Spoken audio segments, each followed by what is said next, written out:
இந்த மாதிரி ஃபோட்டோஸ் நம்ம எப்படி க்ரியேட் பண்ணுறதுன்றத நம்ம இப்போ ஸ்டெப் பை ஸ்டெப்பாக பார்க்கலாம். சரிங்களா? ஃபஸ்ட்டு இதுக்கு நமக்கு தேவை ஜெமினி ஆப்பு. அதை வந்து நம்ம ப்ளே ஸ்டோரில் போய்ட்டு டவுன்லோட் பண்ணிக்கலாம். அதுக்கப்புறம் டவுன்லோட் பண்ணதுக்கப்புறம் பார்த்திங்கன்னா அதோட இன்டர்ஃபேஸ் இப்படி தான் இருக்கும். ஓகேங்களா? இதில் பார்த்திங்கன்னா ஆஸ்க் ஜெமினின்னு இருக்குது இல்லையா, அந்த ஆஸ்க் ஜெமினியில் தான் நம்ம ப்ராம்ப்டை பேஸ்ட் பண்ணணும். அந்த ப்ராம்ப்ட் எங்கே இருக்குது அப்படின்னா, நான் என்னோடய ஃபஸ்ட்டு கமெண்டில் பின் பண்ணுறேன். ஓகேங்களா? அதை யூஸ் பண்ணிக்கோங்க. அதை வந்து காப்பி பண்ணி இதில் பேஸ்ட் பண்ணணும்.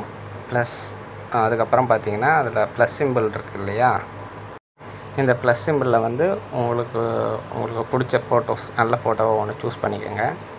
ஓகேவா?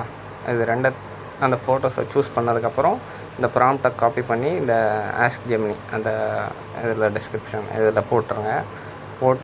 நான் கொடுத்துருக்க ப்ராம்ப்டை கிளிக் பண்ணிங்கன்னா இந்த மாதிரி தான் வரும். ஓகேங்களா? இதில் மென் வேணும்னா மென்னு, உமன் வேணும்னா உமன், கப்புளாக போடுறதுனாலும் கப்புள் சூஸ் பண்ணிக்கலாம், கிட்ஸ் வேணும்னாலும் கிட்ஸ் சூஸ் பண்ணிக்கலாம். யார் வேணால் சூஸ் பண்ணி ஃபோட்டோஸை நம்ம ப்ளேஸ் பண்ணலாம். இப்போ நான் இந்த ப்ராம்ப்டை காப்பி பண்ணி நான் அதில் பேஸ்ட் பண்ணுறேன். ரிசல்ட் எப்படி வருதுன்னு பாருங்கள். அதோட ரிசல்ட் எப்படி வந்திருக்குன்னு. நல்லா இருக்குது இந்த ஃபோட்டோஸு.